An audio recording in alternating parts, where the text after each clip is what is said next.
Okay, Heidi, I have to start by saying that I've had the absolute joy of working with you over the years and watching your business grow year after year. And it's such an honor to now officially have you on the podcast so we can all learn a little bit about the amazing work and things that you've done over the years. So thank you so much for being here. Thanks you so much for having me. I'm really glad that I'm here and I get to talk to you. Yeah, it's always fun to talk to Heidi. Been in my life for so long. I know, right? So I'd love to kind of just get started by if you want to just tell our listeners a little bit about you and your business, specifically like where you got started and where you're at now. Yeah, so I'm actually originally from Ohio and I have been working with animals professionally since I was 18 and would always volunteer at like our local humane society or our local vet office in Ohio, like in between college and summers and all of that good stuff. But my family and I used to vacation all the time in Naples, Florida. And during the summers, I would volunteer at the Humane Society here in Naples. So like when my parents would go to the beach, they would drop me off and I would like spend 4 hours Humane Society helping out and then they'd pick me up. But yeah, so I decided to move here permanently in 2016. And I was just kind of pet sitting on the side. I really didn't have like a job with animals per se, like I did in Ohio. In Ohio, I was working, for paid money in the Humane Societies and then also working at a vet office. So when I came down here, I kind of just got a job like right away at Barnes and Noble, and then I was pet sitting on the side. But then quickly, I gained more clients, and those clients kept referring me to other clients, and it just turned into I was making more money pet sitting doing my side gig than I was at Barnes and Noble. So I decided to make it a legit company in 2018. So yeah, Heidi and Hope Pet Services was born, and we're here in Naples, Florida, and we provide pet sitting, dog walking, and pet wedding services right now. That's awesome. Like super random Yeah. question, but were your parents surprised when you were like, I'm moving to Naples? No, because I think like they also wanted to come here eventually, like once they were both retired. So I mean, they're here now, so they, That's awesome. eventually followed me. But yeah, I think they were, pleasantly surprised because I was going to be down here and they wanted to be down here. So yeah, I think it was like the best decision for all of us. Yeah, that's awesome. I love when it works out that way, that now you guys are all in the same place. That's so cool. Yeah. So from the first time that we've worked together, you've been like so focused on community, which I think is so inspiring and just refreshing, honestly, because I really see that care there. Like from the first time we've gone on a call together, like I know that you're so big on Naples. Obviously, it's like a sentimental thing too. You grew up vacationing here, now you live here. Like that community aspect is so important from you. So was that intentional from the beginning? Like, did you want to make it super community focused, or how did that become such a big part of what makes your business yours? I think because I live now where I used to vacation. So like Naples was always a place for me to kind of like get away and, like just like relax and like come into myself, if that makes sense. So I think it just kind of naturally came like with like the appreciation and like the dream of living here kind of transcribed, I guess, into like wanting to focus more like on the community aspect. Yeah, for sure. And there's so much benefit, like from a business standpoint, also that I think would be helpful for our listeners to learn about a little bit. So Yeah. I'd love to start with the beginning from that. Like, how did you start first, like building those connections when you were new to Naples, or how did you start using that for your business? Yeah, so I would kind of research some like tech friendly locations like in my area, like specifically areas that I service because I don't service all of Naples. And I would just like stop in and just like create a relationship with the person, whether that was like a pet boutique or a pet friendly coffee like store or like a pet friendly restaurant or a pet supply store. So I would just like really try to build a relationship with the people that were working there. Like not necessarily like throwing my cards down and being like, I'm a pet sitter, use me, but like, actually like building the relationship with the store owner, buying their product, posting about it on social media. Just like I just kind of see it as like a team effort because like we can't do it all when it comes to pets. So like if I can recommend, a really good pet supply store for a client, then, I'm going to send them to, that place that I made that relationship with. And then just continuing to foster that relationship, just not going in there like one time and then, forgetting about them, just like continuing to like stop in and check in and see if they need anything, drop off your cards, tell them if you have something new going on, ask them how business is doing. And like I said, really utilizing like social media and just trying to get everyone's name out there because ultimately, like we're all trying to support our community, our Naples community, especially our pet community. That's just like a great way to kind of foster those relationships and kind of all work together. Yeah, I love that you say that too, that like community over competition thing. But then there's also just, yeah, like pet lovers. Like we all want to boost that for sure. It's funny because and I won't mention the franchise name, but I used to work at a doggy daycare, like boarding facility that's franchised all over the US. And I was doing their marketing. This was back in college. And we would go all around San Diego and pass out business cards with like some treats. And I'm like, you're going to like 20 different groomers and 20 different like, and there was no relationship outside of like, here's the business cards. I'm like, people aren't, and we would drive around. I'd drive around with my partner. I'm like, people are not gonna, this doesn't mean anything to them. We're not doing any, I hated doing it, but it was just part of the job. But I love that you actually like focus on building that relationship and that partnership because I feel like that really makes a big difference and they're going to be more likely to refer to you if they actually know who you are and what you stand for. Yeah, but it's one thing to like build relationships with other pet professionals as far as like pet sitting and dog walking and people in your area, which I do. I mean, I do that as well, but I think it's important to get into like the businesses also because, they're also part of the community and they have like a whole realm of clients that like I wouldn't necessarily know to speak to. So I just think it's really important to like not just like the other people that are in the same field in your area to connect with, but just, just pet locations in general. For sure. So have you noticed like certain types of partnerships or relationships that have made a bigger difference in your business compared to others? Yeah, I think my relationship with the pet boutique that's down here, they do a lot of events that benefit the Naples Humane Society. So I've actually done a couple of events where like all the proceeds were donated to the Humane Society, especially if there's like a hurricane and they need, like relief there, just like doing events with them and kind of like coordinating, like bringing my clients and they bring their clients and then like it benefit like the Humane Society for the community as a whole. So I think it's like fostering those relationships because that way it's not like, if like the priority is not, oh, I want to get more clients in the store. I want to get more clients on my roster. It's, benefiting the Humane Society. That's cool. I love that you do that. That's awesome.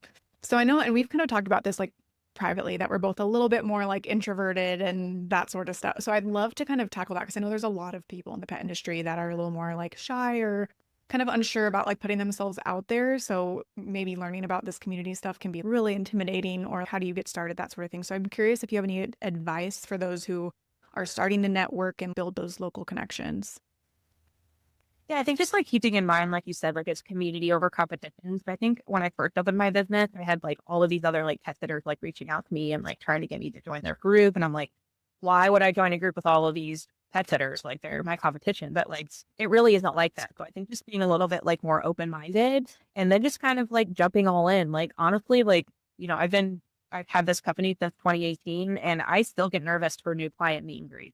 Like meeting someone for the first time and like making sure like everything works out and like the pet's comfortable and the client's comfortable and we get along and like they're okay with our policies. Like I honestly still get nervous. Like the nervousness is always there, but I think it gets better as you like keep making those connections and keep having those discussions. Yeah, like I said, like I just having like an open mind and then I just kind of like jump in and if like you feel stupid, well, you're probably not stupid. I mean, like I think we're all like super hard on ourselves, but like, like I think ultimately, like someone just like appreciative that you're talking with them about business and like just asking how they're doing, I think definitely helps. Yeah. My husband always tells me too, because whenever I do like anything businessy related, I'm like, well, what are we going to talk about? And he's like, ask people about themselves. Like people love to talk about themselves and to share about like your Exactly. business and stuff. I feel like that's such good advice because I don't want to necessarily be like talking a whole bunch of stuff. I'm asking questions, but then it also shows people that you care. And I think a lot of times when we are nervous, it is because we care. Like we have this business, we want to make sure that we're doing a good job. And so it can be a little bit tricky. Like I don't know. It's just nice to know we care. And so if you get nervous, it's okay. Yep. Mhm. I found getting older too definitely helps. I'm definitely not as nervous in my 30s as I was in my 20s. So Yeah. Yeah, there you go. Same. yeah. So I'd love to pivot a little bit to your website and Google Wins because this is really exciting to share. This is when you actually emailed me some of this and I was so excited to read it. So we first worked back together. I looked it up. I have it in my notes. in August of Like 2019. 2019. Yeah, which is crazy. That was the first time we worked together, which your business then at that point was only like a year old, right? Was just me. Yep. Yeah. And it was still just me. Yeah. Yeah. That's so awesome. And then we officially rebranded and did an overhaul of your brand and website in early of 2024. So you messaged me recently and told me that 90% of your inquiries following that came from Google, which is incredible. So I'd love to talk a little bit about how that's been. How did you realize that that was what was happening? How has it helped your business? Like, if you just want to share a little bit. Yeah. So like throughout the month, I have a spreadsheet that keeps track of how people found me. Like whether they convert into a client or not, I just keep track of how people are finding me. So like I knew like the majority of my people were coming from Google after we worked together. I didn't realize how much it was until I started Michelle Klein's mastermind class beginning of this year. Shout out, Michelle. Shout out. And yeah, her mastermind class is like incredible. And like the whole first month is figuring out your numbers. And so I started totaling up like where all of these new clients were coming from. So you can get an idea of the market that you're serving and like your client avatar. And I added up like all of the different ways people were finding us. And it was literally all from Google, like especially in 2024, which I think since the rebrand, I think it really helped. And like I said, I always knew that like Google was in the lead, quote unquote, with people like finding me, but I didn't realize how much it was until we crunched the numbers at the beginning of this year. That's wild. There's so much goodness in there. Yeah. Number one, how important data is to your business, to understanding what the heck's going on. And two, because now you can realize where you should be focusing more of your efforts compared to other marketing aspects. Is that something that you're now like taking into decision making, working more on, I don't know, like blogs or things online, getting backlinks? What have you changed? Have you changed anything since learning that information marketing wise? So I have it on the list. One of my like goals this year is to go back, especially since I listened to one of your episodes about blogging, going back to all of my blog posts, like from the early days, editing them and making sure all the links that are in there are work and like make sure all like the services and the places are still open and still relevant. I think it definitely helps. And then always just found like I get a surge of clients if I update my Google listings. So if I'm like posting photos in there or, updating the hours, updating the description, I always feel like I get like a little bit of a boost with clients reaching out when I update that, and making regular updates to the website as well, I think helps. But yeah, I have it on my list this year to go through all of my blogs and, update them and make sure they're all relevant so it shows up on the SEO. And also, like, I know we worked a lot on our Naples favorites page. So that's where all of my pet friendly businesses and recommendations are. And I really think having those on your website too have been help a lot. I know I've heard from other people that like having links to other people's website actually like hurts your website, but like I don't think that's the case. Like I think having other people's websites that are in your area on your platform, like, I think really helps and really boosts the SEO factor. Yeah, there's so much gold in all that you just said. So I hope I remember all of it, because I'm like, I want to like touch on a lot of these things. Number one would be Google business listings. I feel like a lot of people don't realize that SEO and the rankings and inquiries and all that kind of stuff comes from your website, but also other things on other websites that lead back to your website. So whether it's Google business listings or other community members linking back to your website, that's super gold. So that's super awesome that you're recognizing that, because Google loves business listings. So they love when you're updating that. The other thing is the Naples favorites page, such gold mine, especially for a business that is so community oriented. That's almost like it's a big value of your business. So to be able to do that is super awesome. But now people have a place where they can check out a trusted source in your area. It also can show up higher on Google. I'm curious, I don't know if you've tracked which page people are finding on Google. Have you looked at, are they coming to your homepage or are they landing on your Naples favorite page or your service page? Oh yeah, I'll have to look and see what the most viewed page is. That's actually something we just talked about in the shelf class a couple weeks ago to like for like website edits, like trying to figure out like tracking what page your like potential clients are looking at the most. So yeah, that'd be definitely info to look up. Yeah, I'd be curious if it is, especially because if your business being so like community oriented, if people are being brought in through like the Naples favorites, or if they're just coming to a service page or homepage, it'd be super cool information to find out. Yeah, again, like fostering those business relationships, because then you might show up on those other business pages and help even more. Exactly. So how are you tracking where people are coming from? Are you tracking like on your contact form, asking where they heard about you, or are you asking them on calls? Yeah, so anytime someone reaches out, I have things pretty automated now. So they're either reaching out through the contact page or they're just creating an account on our support system, Time to Pet. And I do have a section on each of those that have them like click how they found us, and even have like another option where they can fill it in their option there. So that's how I. Okay, awesome. That's seriously one of the best things I feel like anyone can do in terms of like, because there's no point in wasting time on something that's not working, and then of course doubling down on what's working, right? Yeah, exactly. Because I feel like a lot of people think it's like they need to post on social media all the time and they have to like show up, and and that's really great. But like, if you're not converting those people into clients, it's not worth all of the time. It's kind of like the 80-20 principle. You're spending like 80% of your time for only getting like 20% of the result. And like even Michelle, I keep bringing her up that everyone take her class. She said that like we were talking about Instagram followers, and I told her, I was like, I didn't have a lot for just like a small business. I was like, I have like 2,000 followers. And then she made a really good point, was like, well, how many of those followers are your clients? And I was like, maybe like 20. So yeah, it's like, like I said, like it's a lot of people think like social media is the way, but it is a resource and is a good way to get yourself out there. But knowing where you're getting the inquiries from so you can speak to those people directly is super helpful. Yeah, it's funny that theme keeps getting brought up too, of like social media and like how much it actually is impacting business, which again, it totally has its place. And it also depends on the business, like you said too, because some businesses, all of their inquiries are coming from Instagram. And obviously, if that's the case, that's where you want to spend your time. But I'm noticing a consistent theme of Instagram isn't necessarily the platform, or social media is not necessarily the platform that's getting clients for local pet service businesses.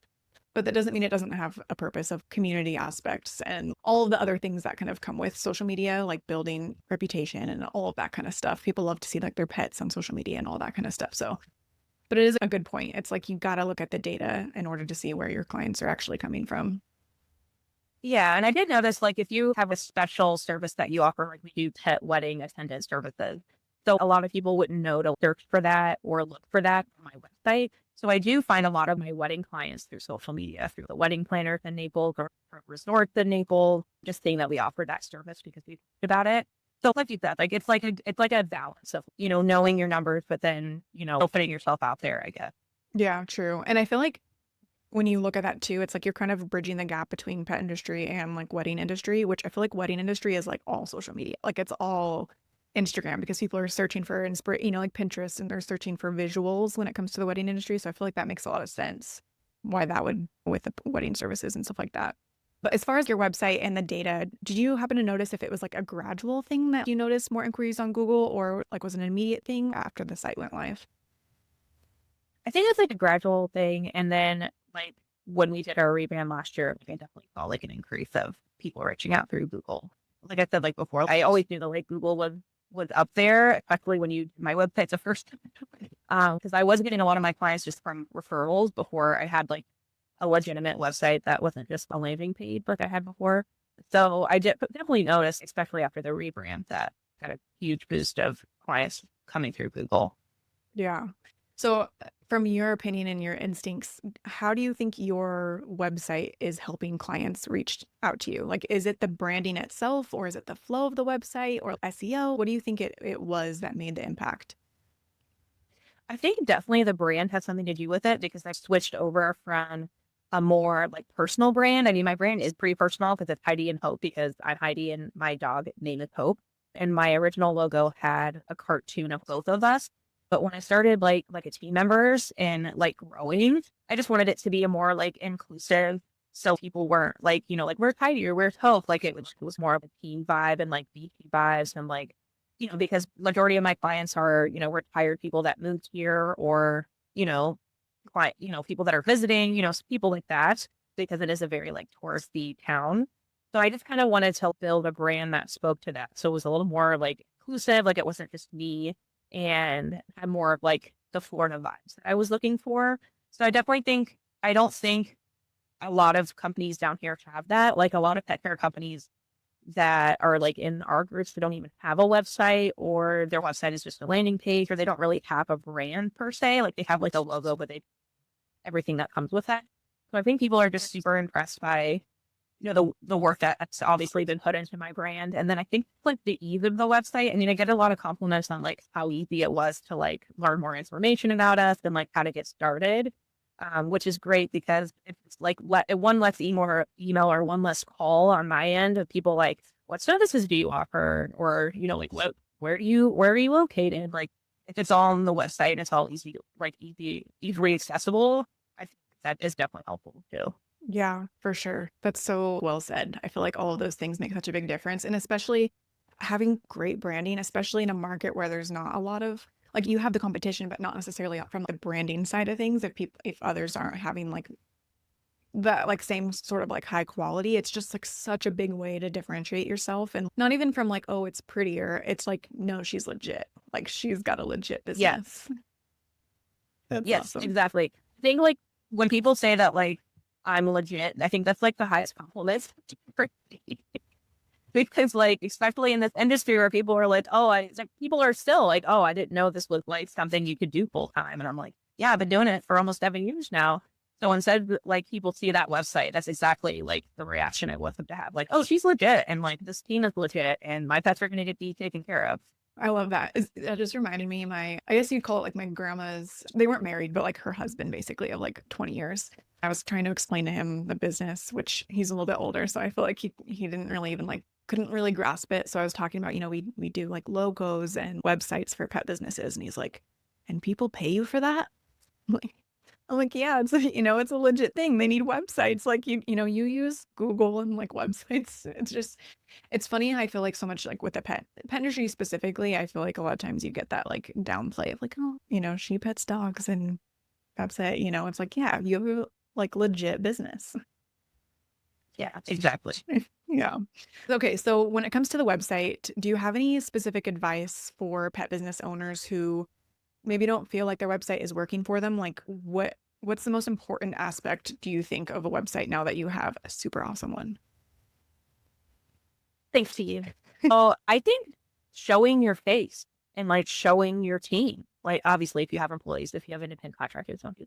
But yeah, like showing your face and like showing what you do. Like I had a photo shoot last year with my team and we were like on the beach walking dogs or like, like in like a prevalent place in Naples, like just showing people like having real photos, I guess I'm trying to say, like not like the stock images and not like, like clip art, like having actual real photos of what you do, because that makes it a lot more personal to the client that like you're a real person and like these are the real people that are going to be coming into your home.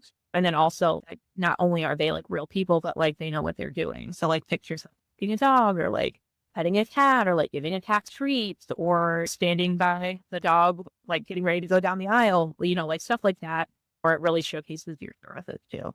Yeah, that's such good advice. It's actually one of the top things I recommend when we are like in that working with a client and we go from like the branding to the website and they're going to get photos. I'm like, make sure you get photos of you actually doing the service and you are in it too. Like it's not just of the pets because people want to see what the service is like. What does it look like? How are they walking the dog? Like just to see it in action, I feel like makes them also more excited because they can see, oh, like my dog could be on that dog walker. It is really good. And having even like on your about page, having a photo of you actually looking into the camera can build trust. And that's such good advice. Again, with you being so like community oriented, especially that trust factor and the community aspect of being involved in there and personal is so huge. So that's really good advice.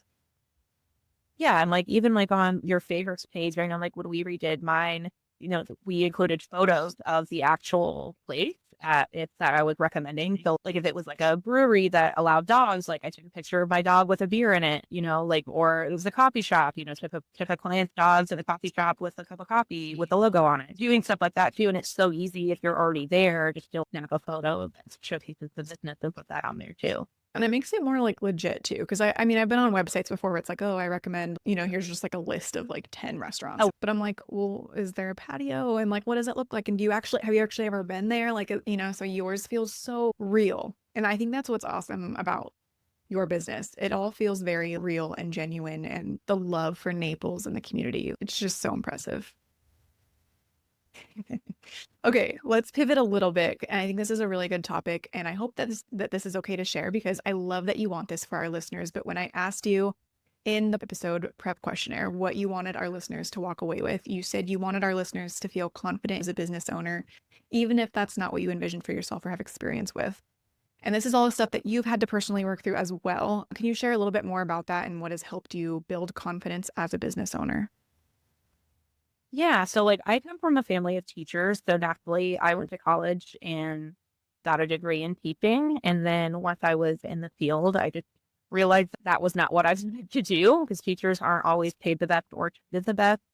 And then, moving to Florida, like I was like animals have always been, are always my passion since I was little. And like I was just never really taught working with animals could be a career path. So I think like my parents wanted something that, had a steady income and had the benefits of a 9 to 5 kind of thing where they just couldn't see how like working with animals could be like an income producing career. So even if like business is not your thing, I mean, if you would have told, even 21-year-old Heidi that she was going to be a business owner, I probably wouldn't have believed you while I was crying in my dorm room. But like, you can do it. Like, there's so many resources out there. I didn't do this all on my own. I mean, I had like tax professionals and I had like really good groups like Pet Sitter Confessional and like Kristen Morrison really just like helped me get started in like building community, being able to like ask questions and like getting really good advice. So like, we don't need to like recreate the wheel here. There's really good resources and there's good people that can, you at least get started. And if there's something that you don't know, you can find out. I considered briefly going back to school to get a business degree, which, if you have time for that, you have the money for that and the resources, that's great. But I think I've learned more just in the past 7 years of being a business owner, doing it on my own than I would in any kind of class. So I would just encourage people to like, even though like the path that you thought, you can create it. Like if I did it, anyone, well, even if you're not good at math, because you can pay people to do all of the math for you. So it's definitely possible. I love that so much. I resonate with a ton of that as well. And it's funny because I actually did do the business degree. This was before I had the business. That was just kind of like, oh, you go to school and get a degree. And I got a degree in business with an emphasis in marketing. And it's funny because I'm like, I didn't really learn anything. Like, we learned a lot of theory, but it wasn't anything about being a business owner. Everything you learn, I feel like you learn by just getting started.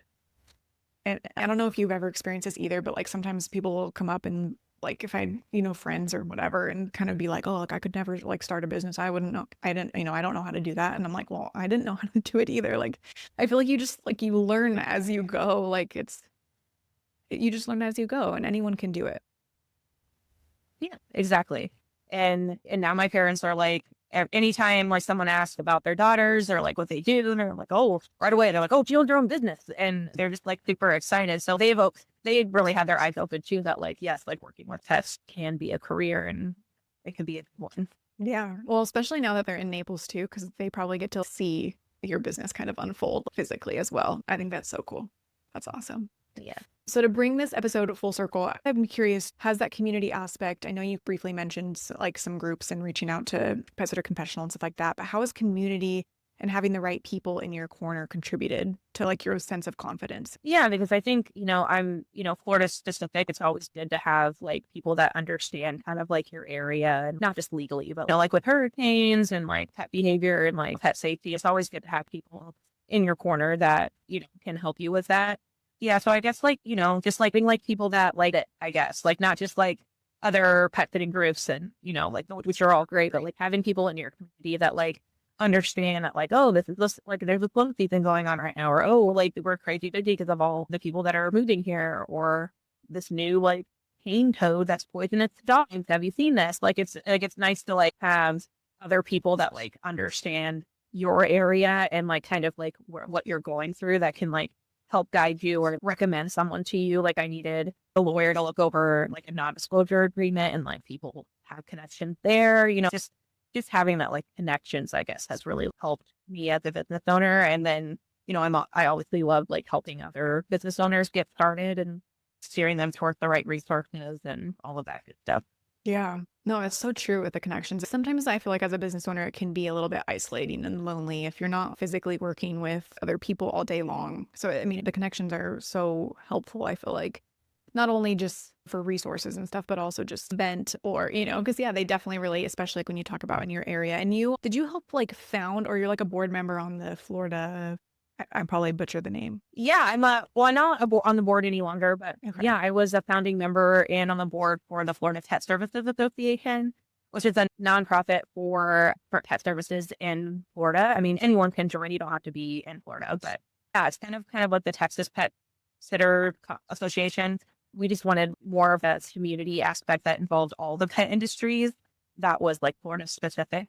So yeah, so I was definitely on the board for that. Did a lot of work there. And then I also just covered the local Southwest Florida petpreneur Oh, group of all the different pet businesses that are just in Southwest Florida. that's cool. Is that like a Facebook group?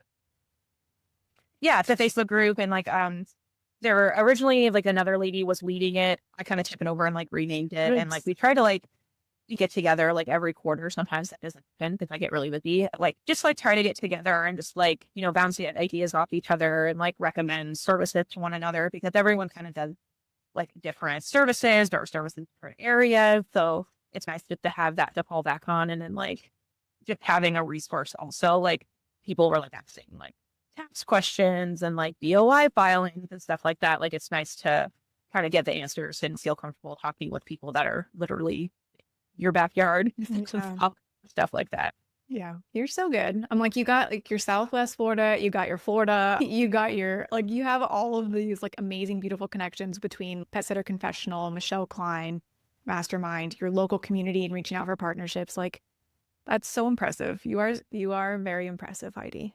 Thank you. Sometimes it Before doesn't feel like that. I know, yeah, yeah, we're like you say, we're all hardest on ourselves, right?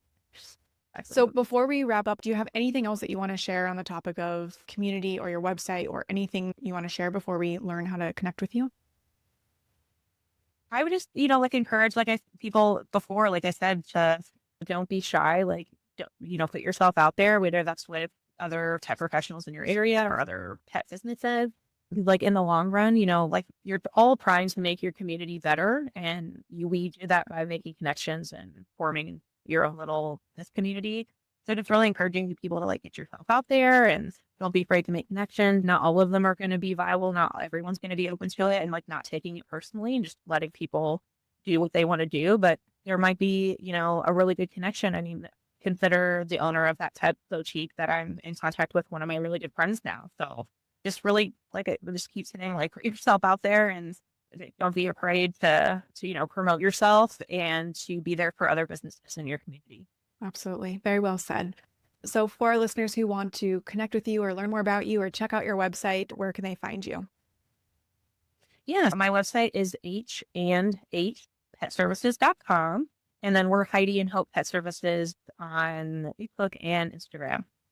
Awesome. And then before we actually finalize the episode, I always love to end episodes learning a mindfulness or stress reducing or burnout reducing practice that you actually do in your life to help you reduce stress in your business and in your life.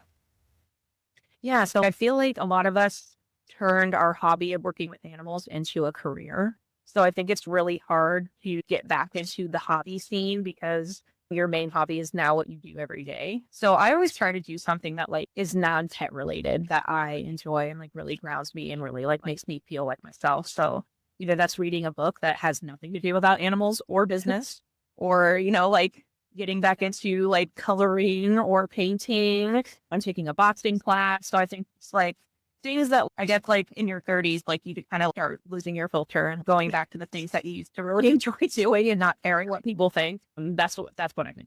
Yeah. Hobbies are seriously, that's such a good one. I feel like so many times people do like the more like, oh, I reduce burnout by like meditating or doing, whatever. But I'm like, sometimes it's just like giving yourself grace to enjoy life, whatever that means for you, whether it's boxing or painting or reading, whatever it is. It's just a matter of enjoying something outside of your business. Yeah, I feel like your 30s are for rediscovering all the things that you used to like to do when you were like 6 through 12.